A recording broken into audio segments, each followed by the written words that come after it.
है हम लोग बजट पारित करने की प्रक्रिया पर बहुत विस्तृत तरीके से जो है चर्चा हम लोग करेंगे। समझे? बजट पारित करने की प्रक्रिया जो हमने कहा था आपको कि 6 चरणों से होकर गुजरता है। कितने चरणों से होकर गुजरता है? 6 चरणों से होकर गुजरता है। और वो 6 चरण में मैंने आपको सबसे पहले क्या बताया था? प्रस्तुत करना, उस पर बहस करना। और तीसरा चरण कौन था? बहुत अच्छा, विभागीय समिति काची करेगा, उसको जांच करेगा। चौथा चरण कौन सा है? बहुत अच्छा, अनुदान की मांग। इसके बाद पांचवा कौन है? विनियोग, विधेयक का काची होना, पारित होना। उसके बाद देखिए, तो हम लोग को यहां से प्रोसेस शुरू होता है। संसद में जो शुरुआत होती है बजट प्रक्रिया पारित करने का, वो यहां से शुरू होती है, प्रस्तुत से। और अगर मैं आपको कहूं, एक एक चीज को आपको याद रखना है कि सबसे पहले है प्रस्तुत करना, उस पर बहस करना, फिर विभागीय समिति उसको जांच करेगी, फिर अनुदान की मांग होगा। सारा खेला तो यही है, यही चीज के लिए तो हो रहा है, अनुदान की मांग होगा। इसके बाद विनियोग पारित हो, विनियोग विधेयक पारित होगा। ये आपको क्रमबद्ध याद रखना है, क्रमबद्ध तरीके से याद रखना है। तो सबसे पहले बजट, भारत में जो बजट प्रस्तुत होती है, जो पेश की जाती है, आपको पता है कब पेश किया जाता है? 1 फरवरी को पेश किया जाता है। समझे ना? भारत में बजट 1 फरवरी को पेश किया जाता है।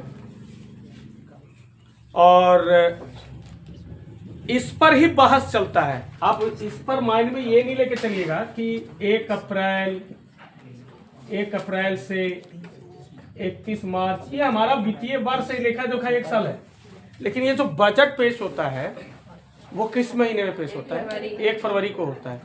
इसके बाद अलग अलग जगह पर अलग अलग महीनों में पेश होता है। तो सबसे पहले जो यहाँ 1 फरवरी को जो पेश होता है, हमारे यहाँ बजट पेश किया जाता है। ठीक, अब वो जो बजट पेश होगा, उस बजट पर जो है पेश करने के बाद दूसरा प्रोसेस है बहस। 3 से 4 दिनों तक जो है उस पर बहस होती है। और आम बहस के बाद लगभग 3 से 4 सप्ताह या यूं कहिए 1 महीना के लिए सदन स्थगित हो जाती है। ठीक है, 3 से 4 सप्ताह या 3 से 4 सप्ताह या 1 महीनों के लिए बजट पेश हुआ। पहले बजट पेश होगा, अब इस बजट पर कम से कम 3 दिन या 4 दिन क्या चलेगा? बहस चलेगा। 3 से 4 दिनों तक बहस चलती है। समझे? 3 से 4 दिनों तक बहस चलती है। और 3 से 4 दिनों के बहस चलने के बाद 2 प्रोसेस हो चुका है। उसके बाद 1 महीने के लिए जो है, 1 महीने के लिए सदन क्या हो जाएगा? स्थगित हो जाएगा। अब सवाल ये है कि अभी बहुत सा प्रोसेस बाकी था, विभागीय समिति जांच बाकी था, अनुदान की मांग था, विनियोग, तो फिर यहाँ पर सदन स्थगित क्यों हो गया 1 महीने के लिए, 3 सप्ताह के लिए, 4 सप्ताह के लिए क्यों सदन स्थगित हो गया? तो कारण है, सरकार जो चीज लेके अपना थैले में लेकर के आई है कि हमको इस मंत्रालय के लिए इतना अनुदान चाहिए, तो वो विपक्ष लोग ऐसा ही पास कर देगा, बिना जांच पड़ताल कर ले। 3 से 4 दिन में जांच पड़ताल हो जाएगा? नहीं ना होगा। 3 से 4 दिन तो खाली उस पर बहस करेगा उन लोग। इसके बाद क्या 1 महीना इसलिए स्थगित कर दिया जाता है या 3 सप्ताह इसलिए स्थगित कर दिया जाता है ताकि विभिन्न मंत्रालय, जितने भी मंत्रालय हैं, जितने जो विभाग हैं, वो बजट प्रस्ताव का विस्तृत अध्ययन कर सके। कहने का मतलब ये है कि सांसदों को बजट को समझने का समय मिल जाता है, उसकी समीक्षा करने का समय मिल जाता है। जितने भी, मान लीजिए कि सदन में जितने भी लोग बैठे हैं, एक यहाँ पर वित्त मंत्री जो है यहाँ पर पेश कर दिए, तो 3-4 दिन बहस चला, तो जितने लोग यहाँ जो बैठे हुए हैं अब उस मांग को जांच पड़ताल करेंगे। तो जांच पड़ताल करने के लिए समय चाहिए ना, तो जांच पड़ताल करने के लिए ही सदन को स्थगित किया जाता है कि जाइए आराम से जांच पड़ताल कीजिए। और यहाँ पर जांच पड़ताल हालांकि यहाँ पर कर रहा है, इन लोग भी करता है, विभागीय समिति, तो इन लोग जांच पड़ताल करने का समय मिल जाता है स्थगित होने के बाद। तो 3 से 4 सप्ताह का गैप हो गया या 1 महीने का गैप हो गया। जब जांच पड़ताल हो जाता है, उसके बाद फिर से संसद की सत्र बुलाई जाती है, बैठक बुलाई जाती है, दोबारा बुलाई जाती है, और फिर जो है बजट को फिर से यहां पर पेश किया जाएगा।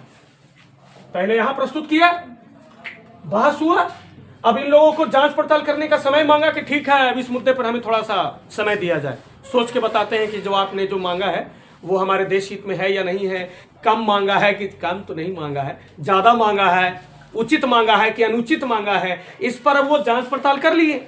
अब फिर से बैठक होगी, अब फिर से बैठक होगी तो बजट अब होगा सारा खेल, अब मचेगा संसद भवन में तांडव। अब इन लोग जो है नर्सरी क्लास बनाएगा, क्योंकि सब पूरा एनालिसिस कर लिया, जितने भी नेता मंत्री हैं, जितने भी खास करके मंत्री हैं और जितने भी जो वहाँ पर सांसद वगैरह हैं, इन लोग अपने जितने जो इनके सपोर्टिव रहते हैं, जो इनके सलाहकार होते हैं, वो इनको बता दिए कि देखिए ऐसा ऐसा बात है, ये जो सदन में अनुदान की जो मांग हो रही है, देखिए यहाँ पर ये वाला ज़्यादा है, ये वाला देखिए ज़्यादा है, ये वाला थोड़ा कम है, ये तो चलेगा, ये वाला ज़्यादा, यहाँ पर कटौती करवाइए, यहाँ पर इस सबसे कहिए कि इतना नहीं मिलना चाहिए, ये हो रहा वो हो रहा। तो ये सब जितना जो जाता है जीत करके, खास करके वैसे लोग जिनको जानकारी नहीं है संविधान के बारे में, ये सब चीज़ के बारे में, उन लोग भी वहाँ पर आपको बहस करते हुए नजर आते हैं। हमारे प्रतिनिधि लोग, जिनको जनता, कुछ लोग पैसे के लालच पर या कुछ चीज़ के लालच पर, जाति या धर्म के लालच पर जो हम लोग भेजते हैं, इन लोग भी बहस करते हुए नजर आते हैं, जबकि इनको पता नहीं है, वो गांव में ढंग से पंचायती नहीं कर पाते हैं, लेकिन संसद में बैठे हुए वहां पर हमको बहस करते हुए नजर आ जाएंगे। सपोर्टिव हैं उनके कुछ लीडर जो होते हैं, वो जो तेज तरार लीडर होते हैं, जो उनके सलाहकार होते हैं, उन लोग बताते हैं, सलाहकार जो बहुत पढ़े लिखे लोग होते हैं, खास करके जैसे प्रधानमंत्री जी के महोदय जी के टीम में IAS और IPS का सारा टीम होता है सलाह देने वाले, तो इन लोगों को भी सलाह मिल जाता है कि भाई ये वाला गलत है, यहाँ पर इतना कटौती मांग करिएगा, इतना होना चाहिए। तो अब यहां बजट आएगा और उस बजट में अनुदान की मांग होगी। विभागीय समिति का काम यहां हो ले ना, मैं इसको एक बार रिपीट कर दूंगा, तो अनुदान की मांग होगी। लेकिन सवाल यह है, अंतिम रूप से बजट यहां अब आएगा, पेश होगा। यहां तो केवल बस बता दिया कि हम इतना मांगेंगे, लेकिन सवाल यह है कि ये 1 महीना कैसे चल रहा है हमारा देश, 1 महीना का खर्च कहां से आएगा, क्योंकि अभी तक बजट पास हुआ नहीं है। 1 महीना में जो खर्चा कैसे सरकार मेंटेन करेगी, अपना दैनिक खर्च, जैसे कि वेतन, जैसे कि पेंशन, जैसे कि सरकारी योजना, जैसे कि प्रशासनिक सेवा में जो खर्च होते हैं, वो सारा कैसे मेंटेन करेगी सरकार, ये भी तो एक सवाल है ना। क्योंकि जब तक बजट पास नहीं होगा, तब तक वो फंड रिलीज नहीं होगा सब डिपार्टमेंट को। लेकिन यहां तो 1 महीना के लिए स्थगित हो गया है, तो कैसे होगा? 1 महीना ऐसे स्थगित हुआ है, अभी हो सकता है पारित होने में 15 दिन 20 दिन लग जाए, तो लगभग 2 महीना तो बिना बजट के देश को काम चलाना पड़ेगा। तो क्या चल जाएगा बिना बजट के? रोज खर्चा हो रहा है सरकार के। तो होता क्या है, अब मुद्दा यहां अटकेगा, फिर हम लोग देखिए लेके आएंगे। होता क्या है कि 2 महीने के लिए जो है, 2 महीना के लिए, लगभग 2 महीना के लिए सरकार जो है सदन को स्थगित होने से पहले ही वो क्या बोलते हैं उसको, डिमांड कर लेता है कि हमको इतना चाहिए। तो इतना चाहिए होकर मुंह में खोल देने से नहीं होगा। साल भर में जितना खर्चा होगा, समझे ना, साल भर में जितना खर्चा होगा उसका समझिए कि 1/6, साल भर में जितना खर्चा होगा इसका 1/6 राशि 2 महीने के व्यय के लिए, खर्च के लिए सरकार को दी जाती है सदन को स्थगित होने से पहले। ठीक है, साल भर में खर्चा मान लीजिए कि साल भर में खर्चा कितना होगा, साल भर में खर्चा अगर मान लीजिए कि उसका हो रहा है 200 रुपया। हमारे देश का एक मोटा बात है कि सरकार को वेतन पर, पेंशन पर या जो भी जितना भी चीज है उस पर 200 रुपया जो है खर्चा हो रही है। अब सदन जो है 2 महीने के लिए लगभग जो है से में बजट का ही बहस चलेगा, 1 महीना स्थगित रहेगा, 1 महीना पर लंबा बहस चलेगा। तो इस 2 महीने के लिए सरकार कहां से लाएगी पैसा जब तक पेश नहीं होगी? तो इसके लिए क्या करता है कि साल भर का राशि जितना होता है, जितना खर्च की जाती है साल भर में, उसका 1/6, बहुत अच्छा, तो याद हो गया। 1/ कितना? 1/6, ये याद रखिएगा, 1/6 दे दिया जाता है सरकार को कि लीजिए 2 महीना में इतना में चलाइए आप सरकार। 2 महीना जब तक बजट पेश ना हो जाए तब तक आप देश को चलाइए, तो पहले दे दिया जाता है, लेकिन कब? स्थगित होने से पहले ही। अब यहां पर इस चीज को आप समझिए, ऐसा ही नहीं होता, उसके लिए मतदान होता है, समझे ना? उस मतदान को कहते हैं vote on account, vote on account कहते हैं इसको। और ये एक वोट ऑन अकाउंट जो है, वोट ऑन अकाउंट जो है, वोट ऑन अकाउंट जो है वो एक अस्थायी प्रावधान है, अस्थायी प्रावधान है। कै महीना के लिए है? 2 महीना के लिए है, समझे ना? 2 महीने के लिए है। और आपको बता दें कि यही वो वोट ऑन अकाउंट है जिसको हम लेखा अनुदान कहते हैं हिंदी में, लेखा अनुदान, समझे ना? तो यानी कि लेखा अनुदान क्या है? तो लेखा अनुदान एक प्रकार का अस्थायी प्रावधान है जो सरकार बजट प्रक्रिया में एक लंबा समय अवधि लग जाता है, इस बीच में सरकार को देश के दैनिक खर्चे चलाने के लिए, जैसे कि पेंशन, जैसे कि प्रशासनिक सेवाओं में वेतन और भी कई प्रकार के जो उसका काम होता है, योजना, उसको पूर्ति करना होता है। तो उसी पूर्ति करने के लिए सदन के स्थगित होने से पहले साल भर के कुल खर्चों का 1/6 हिस्सा वो डिमांड करता है और उसको सदन के तरफ से अप्रूवल कर दिया जाता है मतदान के द्वारा। तो सरकार को जो 2 महीने चलाने के लिए, देश को 2 महीने चलाने के लिए, खर्चा चलाने के लिए जो दी जाती है, उसी को हम लेखा अनुदान कहते हैं, या उसको इंग्लिश में बोलते हैं vote on account, vote on account कहते हैं। ये वाला एक बार पूछा है, वोट ऑन अकाउंट क्या है, 2011 में पूछा है, यूपीएससी का सवाल है, वोट ऑन अकाउंट। वो उसमें पूछा था वोट ऑन अकाउंट और मतलब डिमांड ऑफ ग्रांट्स पूछा था, अनुदान की मांग, तो उस पर भी हम लोग चलेंगे। तो वोट ऑन अकाउंट यानी लेखा अनुदान, समझे आप? मैंने आपको लेखा अनुदान डायरेक्ट ऐसे नहीं समझाया कि लेखा अनुदान किसे कहते हैं, ये अनुदान, ये नहीं, मैं सीधे आपको लेके चल रहा हूं कि पहले सदन में प्रस्तुत होगा, उसके बाद बहस होगा, सदन स्थगित होगा समझने के लिए, समीक्षा करने के लिए, लेकिन समीक्षा करने से पहले, स्थगित होने से पहले लेखा अनुदान जारी होगा 2 महीने के लिए, 1/6, समझे ना? अब इसके बाद 2 महीने के लिए वो है, उसके बाद फिर सरकार फिर से वहां पर क्या होगा, सदन क्या किया जाएगा, बुलाया जाएगा। यानी कि पहले आपसे सवाल है कि पहले सदन स्थगित होगा कि लेखा अनुदान जारी होगा? तो लेखा अनुदान जारी होने के बाद फिर सदन कितने दिनों के लिए? 1 महीने के लिए स्थगित होता है, 3 से 4 सप्ताह के लिए स्थगित होता है समीक्षा करने के लिए, समझे? अब जब स्थगन हो गया, अब जरा ध्यान दीजिएगा मेरी बात, जब स्थगन हो गया, सदन को जब स्थगित कर दिया गया, स्थगन के स्थगित, स्थगन होता है ना कुछ समय के लिए, कुछ मिनटों के लिए, जो उस दिन समझा रहे थे, जो सदन को स्थगित कर दिया गया, तो विभागीय समितियां, विभिन्न मंत्रालयों द्वारा पेश की गई अनुदान मांग, अनुदान मांग कह के यहाँ पे पेश किया था, उसमें अनुदान मांग था ना, तो अनुदान मांग पर क्या करती है, जांच करती है। अब इसको समय मिल गया विभागीय समिति को, ये वही विभागीय समिति है जो मॉन्टेग्यू चेम्सफोर्ड अधिनियम के तहत 1921 में भारत में ये अस्तित्व में आई थी, और आज़ादी के बाद हमने इसको संविधान में स्पष्ट रूप से वर्णित कर दिया, क्योंकि ये बहुत अच्छी समिति है, ये जांच करती है। अब ये जांच करेगी, इसको 1 महीने का समय मिला है, जांच कीजिए सही मांग है कि गलत मांग है। तो अनुदान मांग संबंधी मांगों को विस्तार से जांच करती है, रिपोर्ट को तैयार करती है, और जब रिपोर्ट तैयार हो गया, सारा काम ओके, विभागीय समिति अपना काम ओके करके रख लिया, रिपोर्ट तैयार कर लिया है, इसके बाद क्या होगा, संसद को बुलाया जाएगा, बैठक, सब लोग बैठेंगे, चलिए बैठिए बैठिए, अगुआ उगुआ वाला में होता है ने, पहले जाएगा, देखेगा, हाँ ठीक है, फिर उस पर जरा 4-5 मिनट सवाल उवाल हुआ, यानी कि बहस हुआ, क्या नाम है, कैमा क्लास में पढ़ती हैं, लड़की बतावेगी कि इतना क्लास में पढ़ते हैं, उसके बाद वो लड़की जब वहाँ से चला दिया जाएगा, फिर वहाँ से सब परिवार लोग उतर के और उधर खेत तरफ और फील्ड तरफ जो है जा करके, वो विभागीय समिति है लेकिन ओरा से पहले आधा घंटा 1 घंटा तक वहां पर आराम से वो बातचीत कर पावे, तो ओरा से पहले जो है से उन लोगों को समझो कि लेखा अनुदान दे दिया जाता है, दाल मोट मिक्सचर बिस्कुट ताकि आधा घंटा तक वहाँ चले, और उसके बाद फिर से जो है से सत्राहूत होता है उन लोग का, बैठता है फिर। तो हाँ, बात ऐसा है कि आगे बढ़ाया जाए।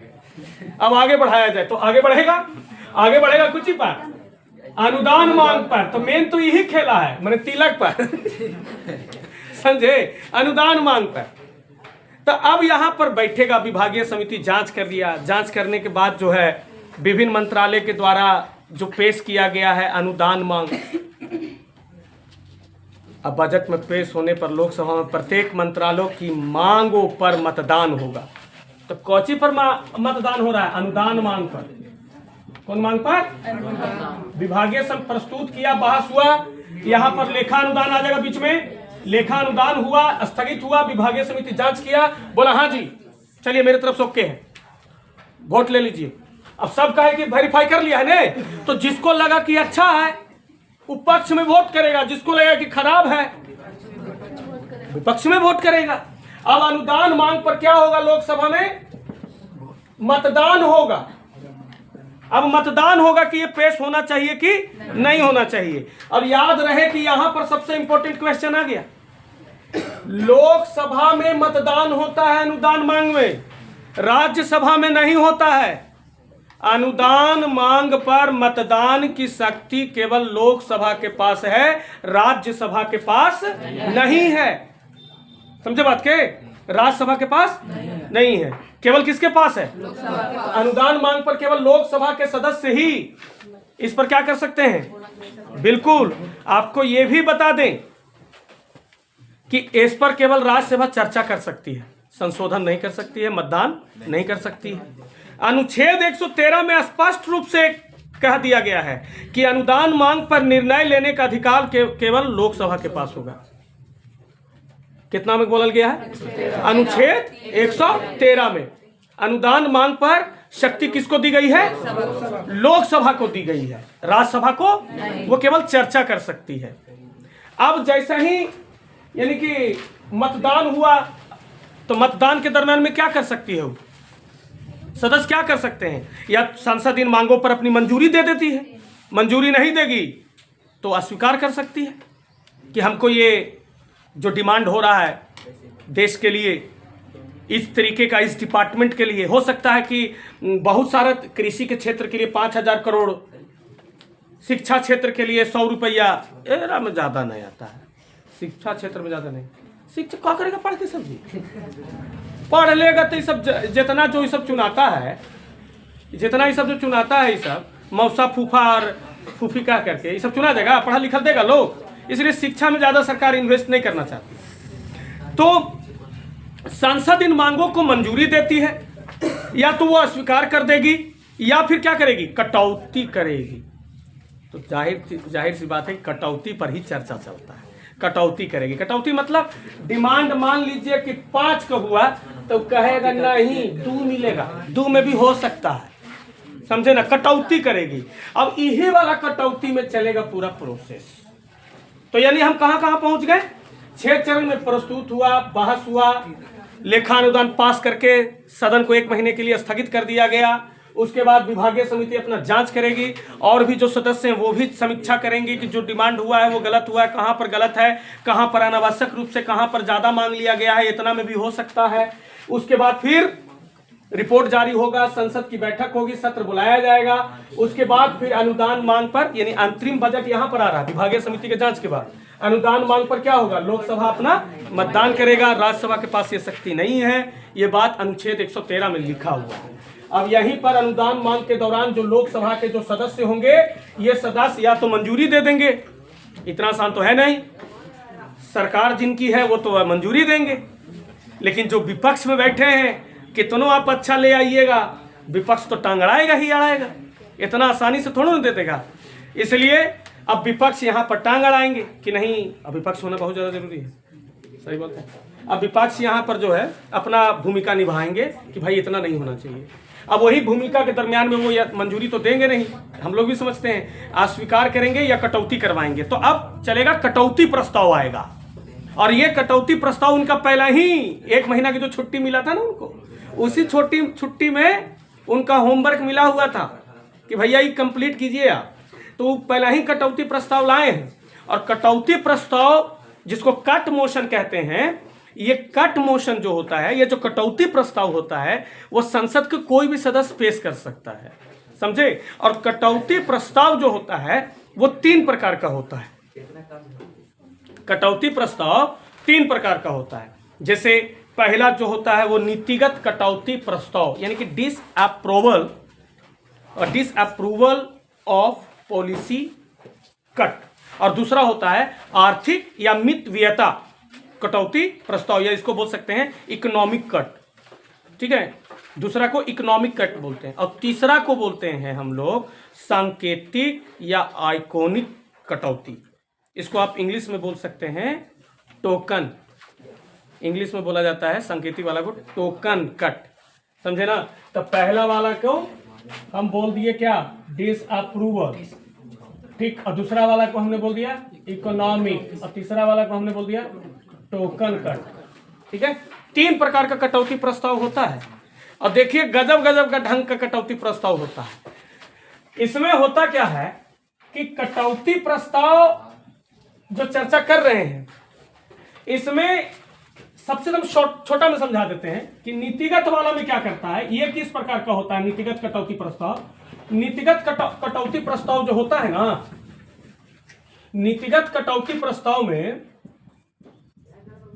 नीतिगत कटौती प्रस्ताव, इसमें काम चलता है कि संसद को मानना ही है, विरोध करेगा ना कुछ नहीं सुनना चाहते हैं, नहीं साहब आप डिमांडे गलत, इतना पैसा लगेगा देश चलावे में, वो मानवे नहीं करेगा। विपक्ष कहेगा एकदम नहीं नहीं नहीं नहीं नहीं एकदम नहीं, ये तो बहुत ज्यादा है। तो कहेगा तो कितना में देश चलेगा, कहेगा 1 रुपये।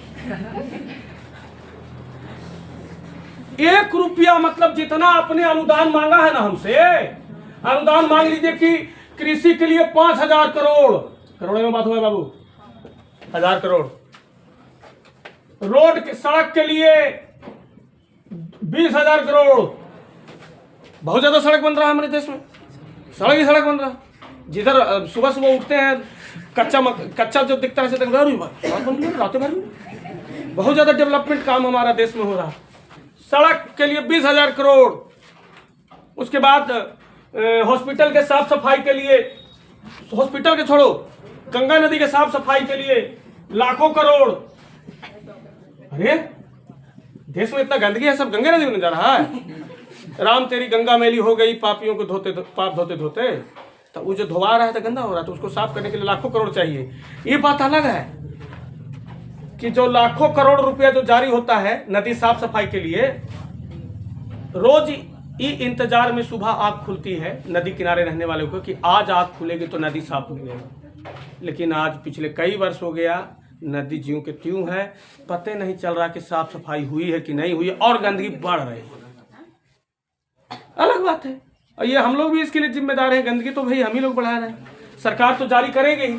अब इतना जो पैसा जो डिमांड किया, तब विपक्षी क्या कहेगा कि नहीं कुल मिला के 1 रुपया, 1 रुपया देगा तुमको, समझे, समझ 1 रुपया।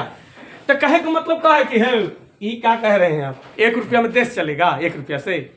तो कहे का मतलब ये नहीं है कि सचमुच में 1 रुपया मान ले जाता है। ये एगो विरोध करने का तरीका है, सरकार का विरोध करने का तरीका। 1 रुपया कहने का मतलब हो गया अस्वीकार। हम ही लोग दुकान में जाते हैं और देखते हैं कि कोई जीन्स हम लोग पसंद किए और जीन्स बोल दिया 5,000 और नहीं लेना है हम लोग को, ऐसा ही झूठू मूठू को पूछ लिया, तो हम लोग क्या बोलते हैं 200 रुपये लेंगे। दुकान वाला कहेगा कहाँ 5,000 कहाँ 200, निकल बाबू निकल पा निकल। तो मन हम तो यही सोच ऐसा हूँ तो नहीं चाहिए। डायरेक्ट नहीं बोलते कि नहीं लेना है, सीधे रेट बोलते हैं 200 रुपया। कहीं शादी विवाह वाला में देखो ना जी, लड़की वाला लड़का के देखा, लड़का देखा कि तू तो नहीं समझ में आया लड़का हमको कुछ का, तो अभी तैयारी ये कर रहा है, तैयारी कर रहा है तो क्या गारंटी है कि हो जाएगा। तो उसको कहेगा कि एक काम करो, लड़का वाला जब कहेगा अच्छा आगे बात बढ़ाइए, तो डायरेक्ट नहीं बोलता तू आगे बात बढ़ाइए, तो लड़का वाला बोलेगा कि 8 लाख लेंगे। ऐसे से लड़की वाला जरा मान ना हो शादी करे के 1 लाख रुका सुखा 1 लाख तक करेल नहीं था 1 लाख। अब वो लड़का वाला कहेगा कहाँ 8 और कहाँ 1, ना हो तो बोल हाँ हमारा से ना है बंद, तो अब वहां से निकल जाएगा, हो गया। तो ये जो नीतिगत कटौती प्रस्ताव है, डिसअप्रूवल ऑफ पॉलिसी कट, ये वही है। इसका मतलब है कि हम सरकार के मांगे गए अनुदान से संतुष्ट नहीं हैं, हम अस्वीकार करते हैं, हम विरोध करते हैं, ये हो गया। तो नीतिगत कटौती प्रस्ताव में कितना रुपया तक अनुदान की बात हो जाता है? 1 रुपया। कितना रुपया? 1 रुपया। और दूसरा जो है वो है इकोनॉमिक कट।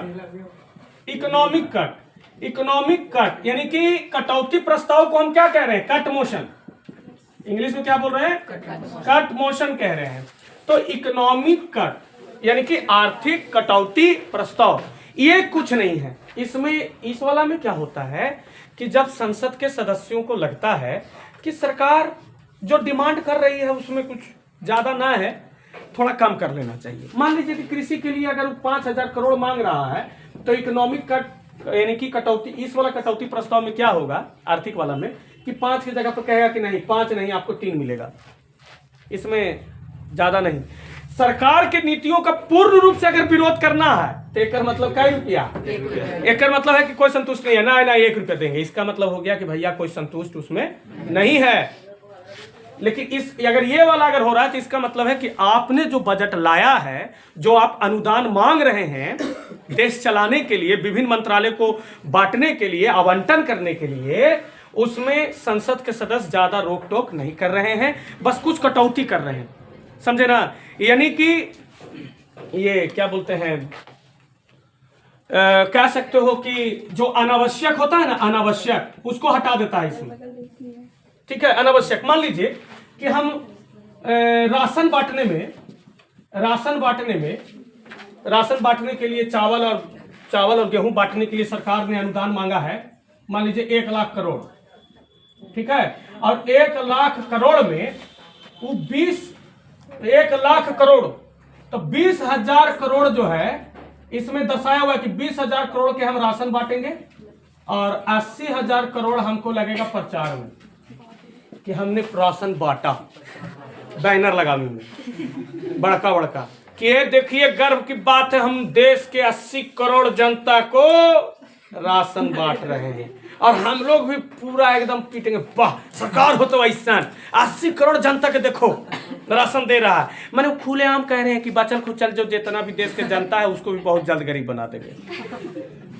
राशन क्या दिल जाता है गरीब के ना, तो 80 करोड़ खुले गरीब बना रहे हैं, कितना गर्व से पोस्टर लग रहा है और हम लोग भी कहते हैं सरकार हो तो ऐसा। नहीं, मंदिर के घंटा जैसा जानता हो तो हम लोग जैसे कि कोई भी आए प्यार से बजाए, थोड़ा सा साफ कर ले ऐसे टन।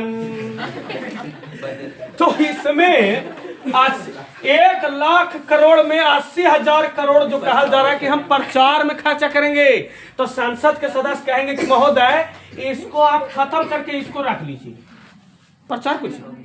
तो ये जो अनावश्यक खर्चा को हटवावेगा वो हो जाएगा इकोनॉमिक कट में, आर्थिक कटौती प्रस्ताव में, और सरकार के बल्कि पूरे अनुदान का विरोध हो जाए, 1 रुपया तक के बात होगा, वो नीतिगत वाला में होगा।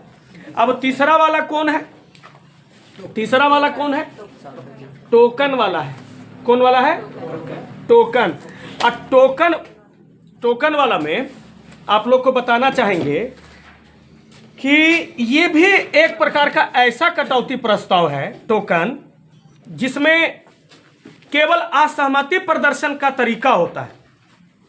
असहमति प्रदर्शन कि भैया हम संतुष्ट नहीं हैं और आप जितना हमसे डिमांड कर रहे हैं उन तमाम डिमांडों को हम बल्कि आपको 100 रुपया तक देने का प्रावधान करेंगे, या 100 रुपया में हम संतुष्ट हैं, हम आपको 100 रुपया तक देने की अच्छी बात करते हैं। नीतिगत वाला में कितना कह रहा है? 1 रुपया। और टोकन वाला में कितना कह रहा है? 100 रुपया। ठीक है, 100 रुपया में देश चल जाएगा? बोलिए, 100 रुपया में देश चलेगा? 100 रुपया में देश चलेगा? नहीं चलेगा। तब कैसे 100 रुपया काहे देवे की बात कर रहा है? इसका मतलब क्या हो गया? इसका मतलब क्या हो गया? मंजूर नहीं है। वो इसमें भी कह रहा है कि भाई मंजूर नहीं है हमको, तुम एक काम करो, इसको बदल दो। चलिए, तो ये चीज था हम लोग का क्या बोलते हैं, बजट के बारे में। बजट के बारे में था, और बजट में हम लोग देख रहे थे कहां पर, कटौती प्रस्ताव हम लोग देख रहे थे। कौन सा प्रस्ताव? कटौती प्रस्ताव। कटौती प्रस्ताव में पहले मैं प्रश्न कुछ पूछ लूं। प्रश्न में बताइएगा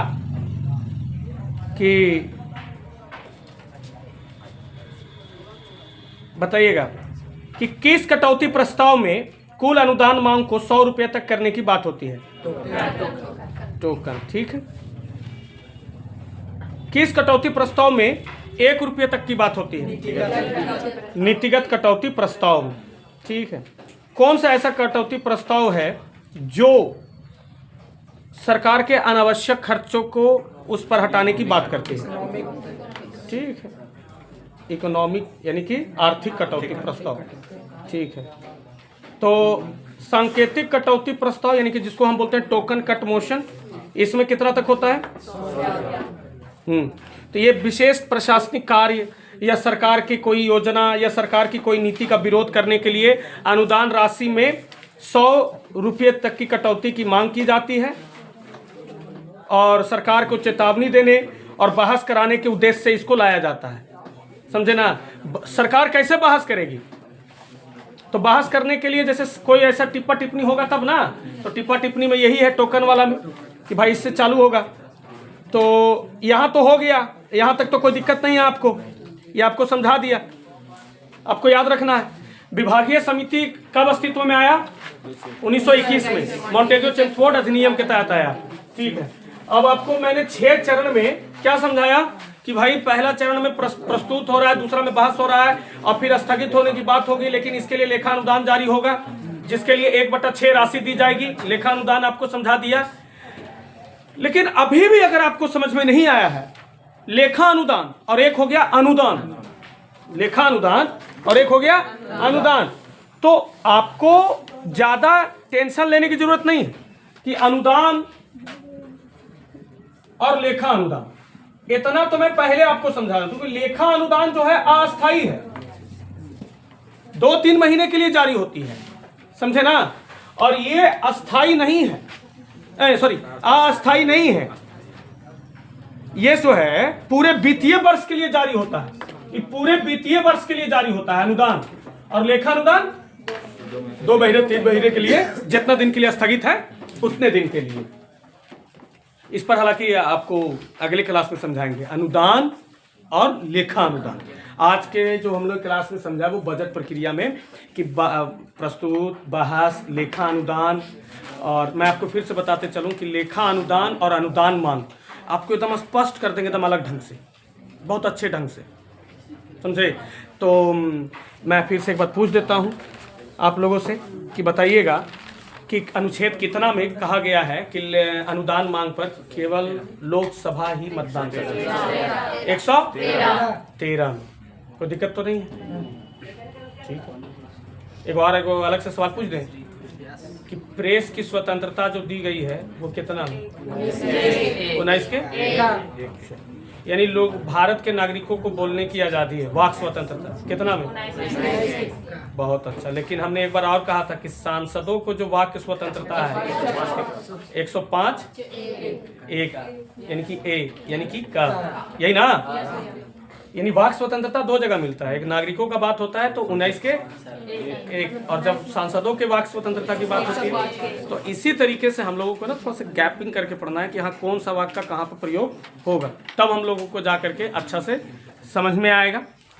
तो उम्मीद करते हैं कि हमारे जो इस YouTube चैनल पर जो बच्चे देख रहे हैं उन लोगों को भी अच्छा से समझ में आया होगा। यदि आप लोगों को किसी प्रकार का कोई सुझाव या किसी प्रकार की कोई प्रतिक्रिया है तो प्लीज़ आप सभी ज़रूर हमारे इस कमेंट बॉक्स में ज़रूर जा करके आप कमेंट करें। अगर आपके बताए गए कमेंट को पढ़ करके हम खुश हों, अगर कोई चीज़ के सुधार की आवश्यकता है तो बिल्कुल, जैसे कि कोई बोर्ड से रिलेटेड या कोई आवाज़ से रिलेटेड, ये भी अगर कुछ वैसा है तो। बाकी आप लोगों का प्यार दुलार अगर इस चैनल को मिलता रहता है तो मैं निश्चित रूप से कहता हूं कि धीरे धीरे और इम्प्रूवमेंट करके आप लोगों के बीच में यूट्यूब पर वीडियो अपलोड कर दी जाएगी। बस आप लोगों का प्यार, आप लोगों का सपोर्ट, आप लोगों का दुलार हमारे इस चैनल को मिलता रहे। तो मिलते हैं आप सभी से अगले वीडियो में। तब तक आप सभी से लेते हैं आज विदा। और विदा कहने से पहले बोलते हैं कि ध्यान से पढ़िए, खूब पढ़िए, क्योंकि शादी विवाह में तिलक दहेज नहीं मिलेगा अगर नहीं पढ़िएगा तो। ठीक है।